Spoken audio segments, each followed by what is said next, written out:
ډیره مجربه وظیفه د علماو لیکلیم ده او بیان کړیم ده.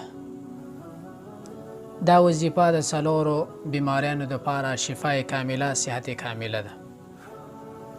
یو د سترګو تکلیف چې چاته وي، نظر یې کمزوری، بل تکلیف یې سترګو کې، بل تکلیف یې ډاکټر ته اپریشن لیکلی، هغې دپاره مجربه ده.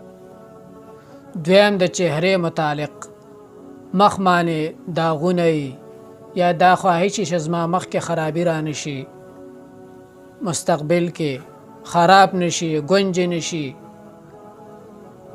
دې دپاره هم مجربه ده. او دریم چې کم دی د پالش اټیک نه د حفاظت دپاره هم مجربه ده. او څلورم د دماغ بیماری، لیونتوب او دغه حساب له سر رکشېدل، مرګي مرض، د دماغو هر قسمه بیماری دپاره دا مجربه وظیفه ده. څلور امراض په دې وظیفه کې الله پاک وله شفای کامله صحت کامله ورکوي. او دا به 3 پیرې سحر وي او 3 پیرې به ماښام لمونځ نه بعد وي.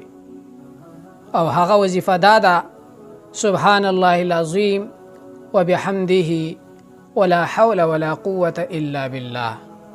سبحان الله العظیم وبحمده ولا قوة الا بالله. دا به 3 پیرې وي، سحر 3 ماښام د څلورو باندې بیماریو نه الله پاک حفاظت درکړي.